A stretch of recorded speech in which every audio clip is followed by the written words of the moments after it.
Mr. Ambassador, thank you very much for doing this interview with us today. And I'm very happy to be here today in the Embassy of Palestine in Azerbaijan. You're most welcome. We are happy to have you here. Thanks a lot. Thank you. I have only 4 questions. I would like you to answer this question. There is an information in mass media about the ceasefire between Palestine and Israel. And do you think it would be constant or temporarily?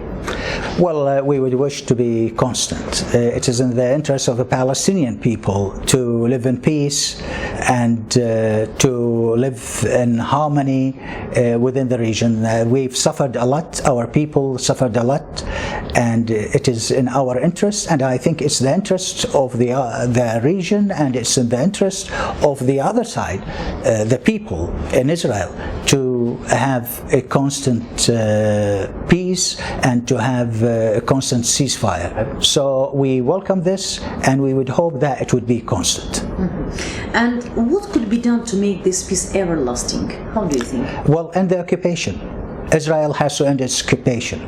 Israel is having illegal occupation. It's been occupying Palestine for 54 years. 54 years. There are 170 UN resolutions, Security Council, United Nations resolutions. There are 143 General Assembly, United Nations General Assembly resolutions. And they all are related to the question of Israel and its relation with the Palestinians and the region around it. And all of these resolutions call upon Israel to implement international law and to abide by the requirements and the stipulations of international law. And alas, Israel doesn't abide by these resolutions.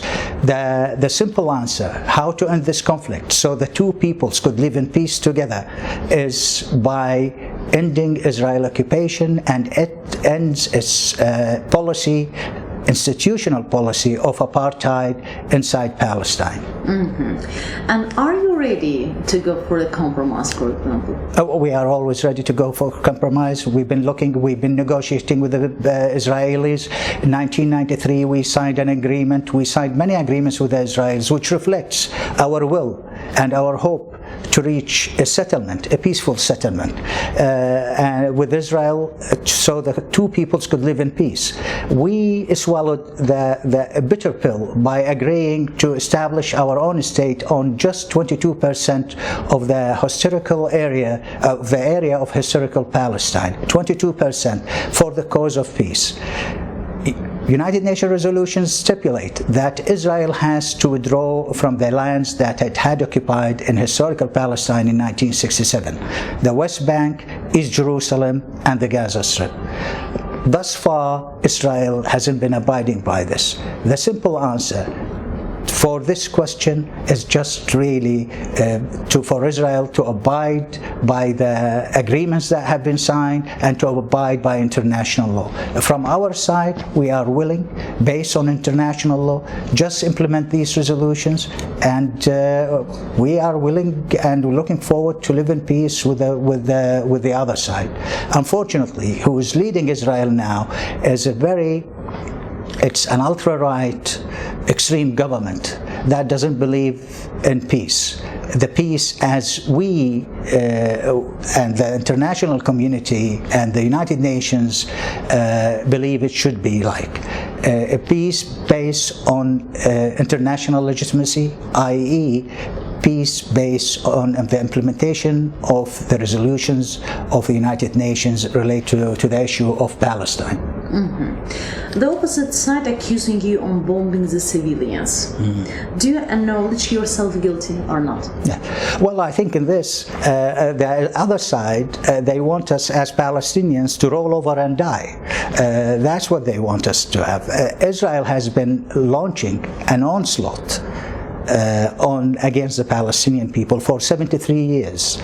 An onslaught of dispossession, an onslaught of ethnic cleansing, an onslaught of arresting people, an onslaught of cutting and uprooting trees, an onslaught of putting people in prison. It's multifaceted process that Israel has been launching against the Palestinian people, a process of subjugation and oppression. What do you expect people under occupation, the longest occupation in modern human history. 54 years. Not to mention the 20 years before that preceded that. And Israel isn't relenting, isn't withdrawing from the territories that had occupied in 1967, as international law stipulates. What the Palestinians are supposed to do. Israel in the last, and calling it a conflict, actually I should rephrase myself. A conflict is between two equal parties, but it is actually, it's a war launched by Israel against the people of Palestine. It's land theft, culture theft, and all the other issues that I mentioned. The Palestinians been trying all this time, through many processes of peace negotiations and all that, we didn't achieve anything.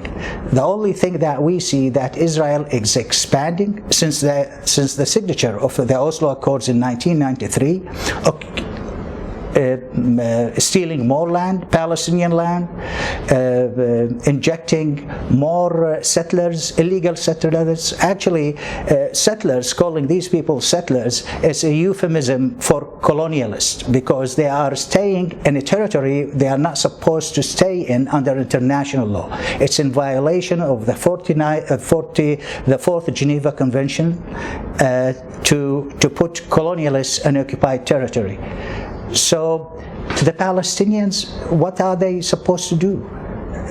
Israel, before what had happened and the destruction that we saw in the Gaza Strip, went into East Jerusalem, part of its operation of ethnically cleansing East Jerusalem from its original inhabitants, the Palestinians. 27 houses, 27 families Israel wants to eject from their houses to bring. And this land is a Palestinian land under international law. So they want to eject these families out of their houses, 27 families, and to bring in instead of them colonialists, extreme colonialists. So they could, first of all, ethnically cleanse and cut off East Jerusalem, the capital of the state of Palestine, from the rest of Palestine in the West Bank. And then the Israeli forces, in the holiest month in the Muslim calendar, Ramadan, in the holiest night, in the holiest month of the Muslim calendar, Laylatul Qadr, in the holiest, one of the holiest places in Palestine, Al-Masjid Al-Aqsa. Together, all these collectively, Israel sent their forces to violate and to attack worshippers inside the mosque in this very holy time.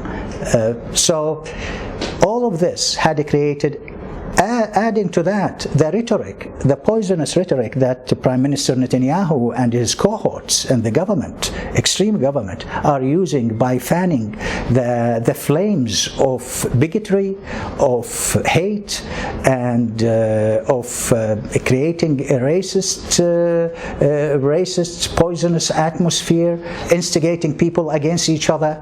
All of this the Palestinians have been facing. And then what do they expect from the Palestinians? How long the Palestinians should be patient and live under these conditions? So it is what the Palestinians have been facing is I don't think any nation would accept, and any people are willing to go through the experiences that the Palestinian people have been going through. So to change, to mangle the issues and make it as if it's a war between Hamas and Israel, and the Palestinians are launching a war against Israel. Look at the balance of power. Every life is very precious. Every life, no matter what that life, to which ethnic group it belongs, or to which race it belongs, or to which religion it belongs. Every life is very precious. But look at these conflicts. how many Palestinians, what is the end result of this conflict? Almost 500 houses were totally demolished, 1,400 houses partially demolished. Total families went extinct because their houses were bombed and the roofs of their houses fell upon them. Whole families were just perished in this operation. 56 schools were hit. 10 hospitals and medical clinics were destroyed. Among them, one of the clinics, which is the sole clinic in the Gaza Strip, which make COVID tests to check the COVID patients. So, and in Israel, how many houses been demolished? How many buildings? How Israel was affected by this? So let's put it in in the correct context. The correct context is Israel has been launching this war against the Palestinians for almost 73 years. And when the Palestinians are doing something, it is a reaction to a long-term oppression against them. Every people on this planet, any people who faced and suffered from occupation, they pushed back against the occupation. And to suggest that the Palestinians should do otherwise, and just Israel has the right to defend itself, and the Palestinians have just to roll over and die and give up, that is an unacceptable argument. So the guilty party really is, and all of this matter, is the Israeli side. This ultra-nationalist extreme government that is headed and led by Mr. Netanyahu, who cynically poisoned the whole atmosphere to benefit from it for his political expedience, because he's facing 4 corruption cases at the courts. So to delay facing the courts and facing judgment about those corruption cases that he faces, he created the atmosphere, he agitated the atmosphere, whether in East Jerusalem, Al-Quds, by trying to eject these families from their houses, indigenous families, by storming Al-Aqsa Mosque in the holiest month of Ramadan, in the holiest night of Ramadan, and then by creating this atmosphere of hate and bigotry. Unfortunately,